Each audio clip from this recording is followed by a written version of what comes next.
আখির মতো ফকিন্নি যার কোনো যোগ্যতাই নেই তিশার পায়ের কাছে আসা, তাকে দয়া করে তিশা তুলে এনেছিল, সেই এখন তাদের মুখে লাথি মারছে। এবার আখিকে নিয়ে লাইভে এসে এই কথাগুলো বলল তিশা। হঠাৎ করে তিশা কেন এই কথাগুলো বলল? তাহলে চলুন বিস্তারিত বিষয়টি জেনে নেওয়া যাক।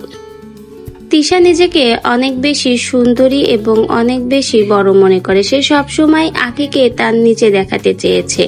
আখিকে সে রাস্তা থেকে নিজে তুলে এনে এখানে বসিয়েছে। এখন সেই আখি তাদেরকেই লাথি দিচ্ছে।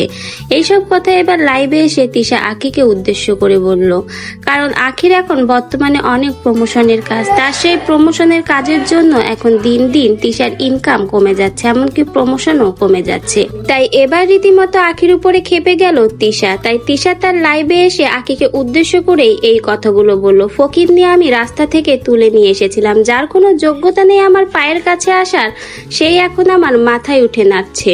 ওর কোনো ক্ষমতা ছিল না আমার সমান হওয়া। এখন আমার প্রমোশনের কাজগুলোই দিন দিন কমে যাচ্ছে।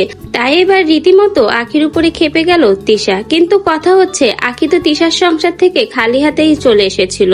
এখন সে নিজের যোগ্যতায় ঘুরে দাঁড়িয়েছে, নিজে এখন প্রমোশনের কাজ করে ইনকাম করছে। তাহলে সে কিভাবে তিশার পেটে লাথি মারলো?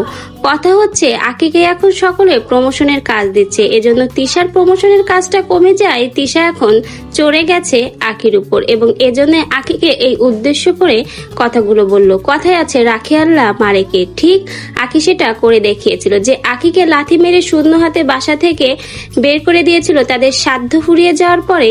কিন্তু দেখুন সেই আখি এখন উঠে দাঁড়িয়েছে, নিজের স্থান পরিবর্তন করে তাদেরকেই এখন দেখিয়ে দিচ্ছে।